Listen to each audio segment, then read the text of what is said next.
the Force Unleashed experience on the next generation consoles really is digital molecular matter and euphoria, biomechanical AI, and the Havoc physics systems. But we really have focused a lot of effort on ensuring that you get the same great Force Unleashed experience no matter what platform you play the game on. So the PS2, PSP, and Wii versions are being built by a company called Chrome Studios out of Australia. One of the things we've strived for at Chrome in developing Force Unleashed is making sure that no matter what platform you're on, whether it's the PS2 or the Wii or the PSP, that you're just totally feeling empowered. The experience that you get will just be phenomenal across every SKU. When we first started working on Star Wars The Force Unleashed, we knew we wanted to put it on as many platforms as possible.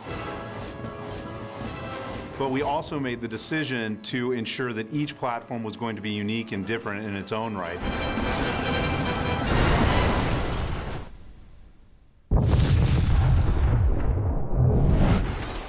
On the Wii, we have the very visceral experience of wielding a lightsaber using the Wiimote and your force powers using the nunchuck. You know, you swing the Wiimote and it responds to your swings. You're able to stab, uppercut. People go flying in every direction. It's exciting. It is the most connected to the Force. You are feeling like you're doing these things because you have to physically get up and move. I mean, there's just combination after combination using the Wiimotes that actually just take it to another level. So it was both designed to be simplistic, but also very, very deep the more you went into the game. In dual mode, we have 9 different arenas and 27 different characters. Some that are from TFU, some that are from the prequels, some that are from the expanded Star Wars universe. So there's plenty of characters to choose from. You have power-ups and you have all these abilities. I think players really will feel unleashed in the Wii version of the game because of the control scheme. It feels like you're really engaged and connected to this apprentice character through all the motions that you're doing.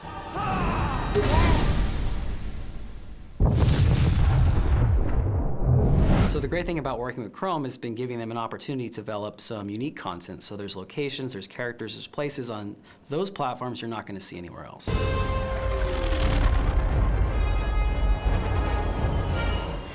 One of the things I'm most excited about on the PS2 version of the game is the original content. You're able to actually go to the Jedi Temple, which is in ruins, and participate in the Jedi Trials, which are kind of metaphysical challenges. You will need all of your skill to survive. So the apprentice will go there and will confront spirits of long-dead Jedi, and I think Chrome has done an absolutely amazing job designing some very cool Sith enemies that you can actually fight. 1,000 Jedi died cursing Darth Decimus.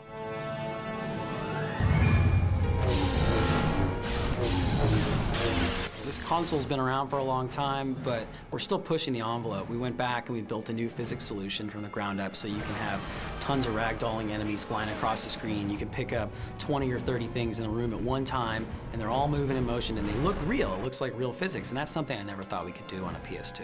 What that really means for the player is these environments are going to be much more interactive and much more destructible than you've ever seen before in a game.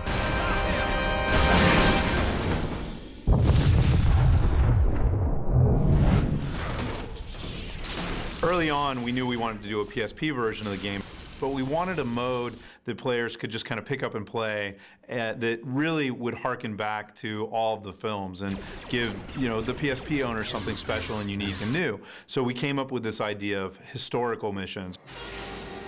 The historic missions are something that actually Lucasfilm gave us the great privilege of doing, where we get to actually relive 5 of the classic moments from the 6 movies. So you might be Luke Skywalker and Vader battling on Cloud City. But rather than just having the powers that we saw in the film, you actually have all these unleashed powers. You have repulse, you have lightning, you have a really supercharged force push. And it's being fought in a very destructive environment. There's no limit of power you're going to feel coming from the PSP. When you cast lightning, you're going to hear that fizzle, you're going to see that zap. We really were able to take a PS2 quality experience and put it onto the PSP.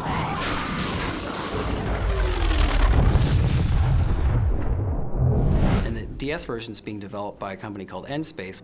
And they've really brought something special to the table with our control mechanics and this kind of really easy combo system. The touchscreen interface that we came up with, collaborating with N-Space, I think really helps bring the experience closer to the player's hands. Anybody should be able to just pick up the DS and using the stylus be able to chain together lightsaber attacks and combine those with force powers so that literally being unleashed is only a flick of the wrist away. So you jump right into it, and before you know it, you're using, force powers that you've never seen in the movies that are just doing incredible amounts of damage.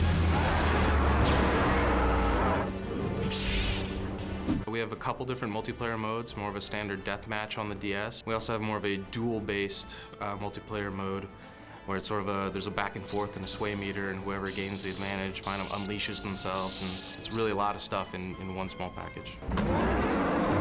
I think everyone's going to be really happy with what they see, no matter what platform they play, because we really have delivered on kicking ass with the Force and immersing people in these great locations and this really awesome story, and doing it in a fun way that they can really get into. You're going to feel powerful right off the bat, and that's, kind of at the core, that's what TFU is about, to feel like the most powerful Jedi or the most powerful Force wielder of all time. Each platform is delivering the same great story. Each platform is delivering an Unleashed experience. They all do it very differently, but they manage to make you feel like Darth Vader's secret apprentice who's on this epic journey.